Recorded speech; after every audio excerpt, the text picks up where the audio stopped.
बाबा साहब देख रहे हैं आप, आज फिर वही हुआ।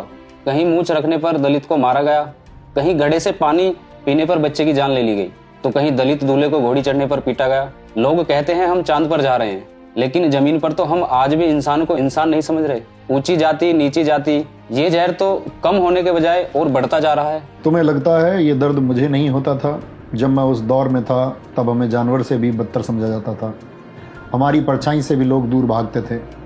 मुझे लगा था कि अगर मैं कानून बना दूंगा, सबको एक बराबर खड़ा कर दूंगा, तो शायद लोगों की मानसिकता बदल जाएगी। लेकिन आज देख रहा हूँ कि मैंने कागज़ पर तो छुआछूत मिटा दिया, लेकिन लोगों के दिमाग से जाति का कचरा अभी तक नहीं निकला है। पर बाबा साहब, लोग तो ये भी कहते हैं कि ये सब आपने सिर्फ अपनी जाति के लिए किया। उन्हें ये समझ ही नहीं आता कि आपने कितनी मुश्किलों से ये सब तैयार किया। उन्हें क्या पता संघर्ष और ज्ञान क्या होता है बेटे। लोगों को लगता है कि मैंने सिर्फ आरक्षण की बात की।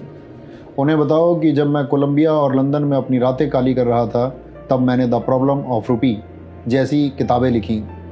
ये वही रिसर्च थी जिसकी नींव पर आज तुम्हारे देश का रिजर्व बैंक ऑफ इंडिया अर्थात RBI खड़ा है। सिर्फ यही नहीं, आज तुम्हारे खेतों में जो पानी आता है, जो दामोदर घाटी और हीराकुंड जैसे बांध बने हैं, उनकी नीतियां मैंने ही बनाई थी।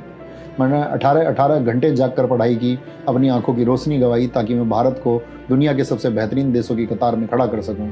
मेरा काम किसी एक जाति के लिए नहीं, पूरे भारत के निर्माण के लिए था।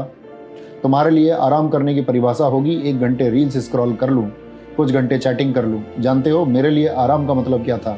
एक और नई किताब पढ़ लूँ, अपने ज्ञान के दायरे को और बढ़ा लूं। पर आज उसी संविधान को कुछ लोग बदलने की बात करते हैं। उन्हें लगता है कि संविधान हटेगा तो देश मजबूत होगा। मूर्ख हैं वो लोग। वो ऐसा इसलिए कह पाते हैं क्योंकि तुम खामोश हो। संविधान कोई कागज का टुकड़ा नहीं है। संविधान वो लक्ष्मण रेखा है जो तानाशाही को तुम्हारे घर में घुसने से रोकती है।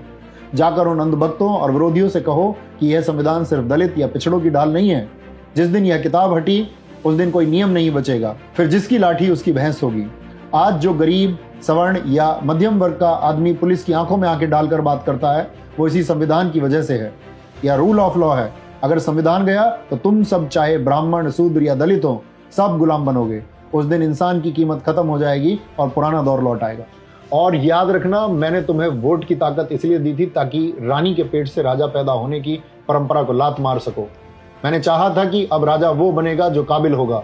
लेकिन अगर तुम गुलाम बनने को तैयार हो तो गलती मेरी नहीं है, तुम्हारी है। बाबा साहेब, हम शर्मिंदा हैं। हम आपके संघर्ष को भुला बैठे। हम जातियों में बंटकर एक दूसरे का गला काट रहे हैं, जबकि आपने हमें इंसान बनाने का सपना देखा था। हम विज्ञान छोड़ पाखंड में उलझ गए। शर्मिंदा मत हो बेटे, और अपना सिर मत झुकाओ। मुझे कमजोर और रोने वाले लोग पसंद नहीं। मुझे वो युवा चाहिए जिसकी रीढ़ की हड्डी सीधी हो। अगर मुझे सच्ची श्रद्धांजलि देना चाहते हो तो एक वादा करो, जाति का चश्मा उतार कर फेंक दो। अपने पड़ोसी में दलित या ब्राह्मण मत देखो, उसमें एक इंसान और एक भारतीय देखो। और सबसे बड़ी बात, पढ़ो, खूब पढ़ो। इतना पढ़ो कि कोई नेता, कोई धर्मगुरु या कोई चैनल तुम्हें बेवकूफ ना बना सके। शिक्षा वो शेरनी का दूध है जो जितना पिएगा वो उतना दहाड़ेगा। मेरी बनी पत्थर की मूर्ति पर माला मत चढ़ाओ, क्योंकि यह मेरी विरासत नहीं है। मेरी विरासत तुम्हारे विचार हैं, उसे मजबूत करो। मैं वादा करता हूँ बाबा साहेब, मैं अब भटकूंगा नहीं। मैं आपकी मेहनत बेकार नहीं जाने दूंगा।